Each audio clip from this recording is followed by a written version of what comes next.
So hello and welcome to the video. I recently sailed with MSC Cruises on a 7-night voyage from Southampton to France and Spain. I reviewed that cruise in this video. I reviewed my cabin in this video. Then I talked about what makes MSC different from other cruise lines in this video.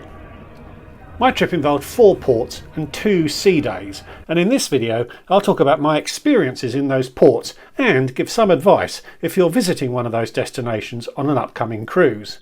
It wasn't a great itinerary if you like to just get off the ship and stroll around in an unstructured or unplanned way, but with some planning and some expense, these ports offer some great opportunities.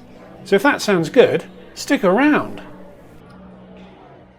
Hi, I'm Matt and I love cruising. I love the ships, the places you visit, the entertainment, and every now and again I'll also enjoy a drink.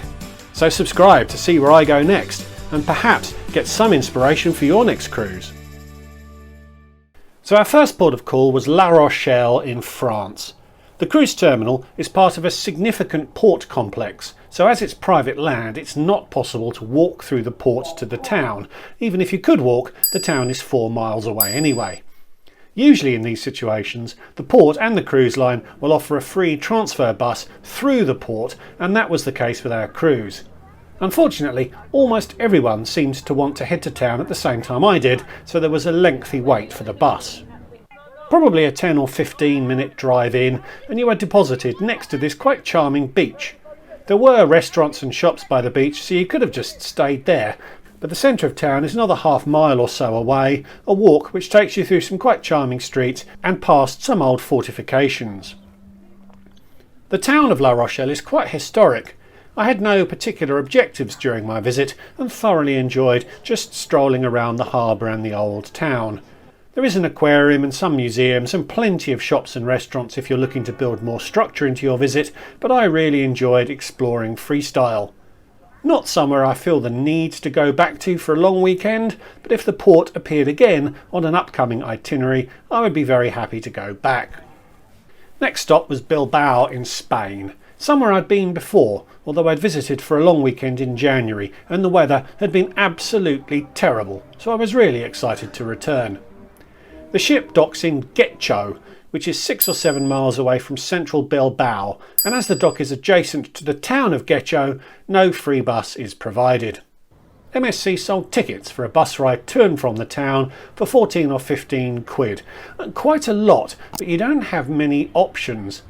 Getxo looked nice enough for a stroll and there was a beach, but you really do want to get into Bilbao. You can walk a kilometre to the metro station in Enquiries or a little further to Gabela, from where it's a straight shot into town, but the bus is the easiest option, and as it was a paid service there was only a minimal queue. After about 20 minutes or so the bus will deposit you close to the Guggenheim Museum, Bilbao's headline attraction. I visited last time I was in town. It's an indoor attraction and you'll recall me saying the weather was terrible. Now, if you really like modern art, visit the Guggenheim. If your appreciation of modern art is anything less than substantial, I'd advise you to think carefully about visiting. Being quite frank, dear viewer, I was disappointed when I visited. The art on display explores themes on a level I was clearly not capable of understanding. Indeed, I thought quite a lot of it was just pretentious nonsense.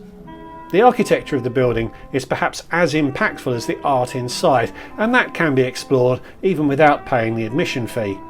Plus there is a volume of public art around the site which is quite accessible, but I cannot recommend going into the museum unless you are something of a modern art connoisseur.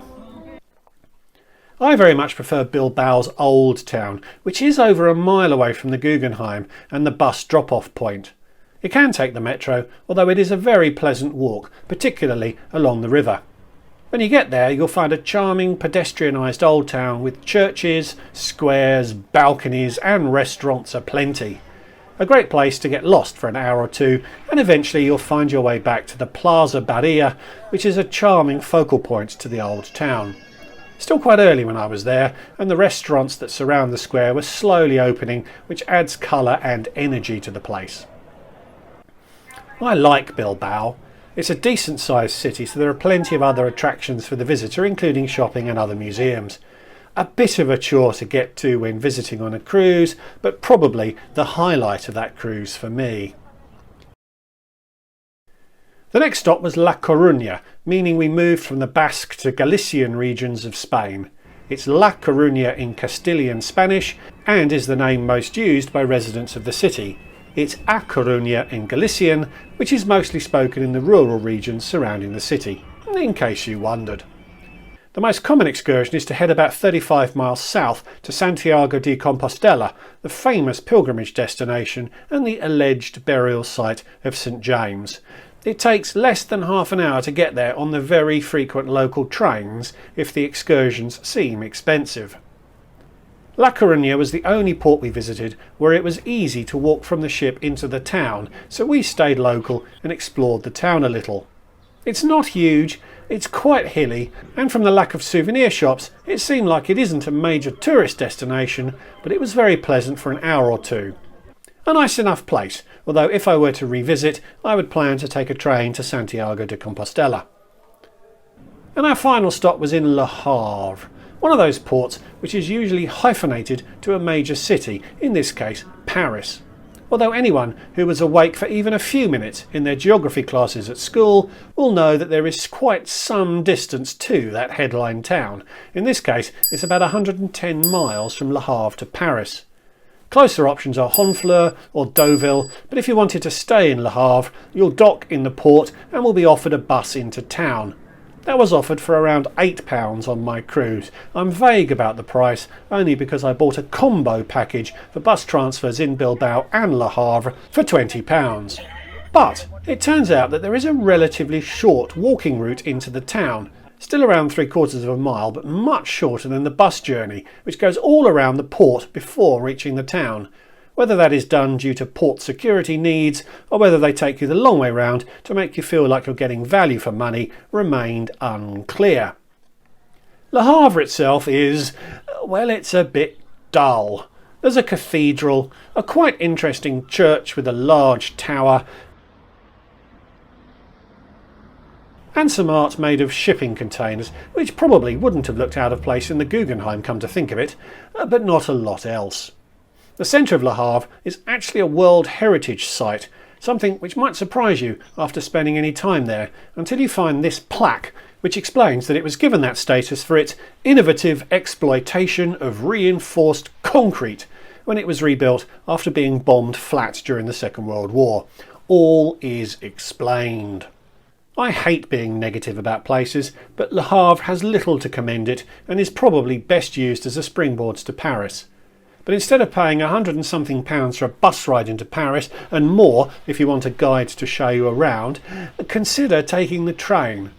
One leaves at least every hour, takes about 2 hours to get into Paris, and costs less than £20 for a return trip. There's obviously some risk to travelling independently, as the boat won't wait for you if something goes wrong, but getting back to Southampton is a lot easier from Le Havre than it is from Bridgetown, Barbados. I'd probably just stay on the ship if I ever went back, although I'll strongly favour a cruise that stops somewhere else. Indeed, anywhere else. So there you go, 4 ports on this cruise, and as I said at the start, it's not a cruise for those keen on casual and unplanned strolling, but one where some interesting places are accessible with the investment of a little money and effort. So thanks for watching. Please give this video a like if you enjoyed it. Leave me a comment. Have you ever been to any of these ports? Please subscribe if you're new, and if you'd like to support what I'm doing more directly, I do have a Patreon account, the link to which is in the description below. So thanks again for watching, and I'll see you all in the next one. Goodbye.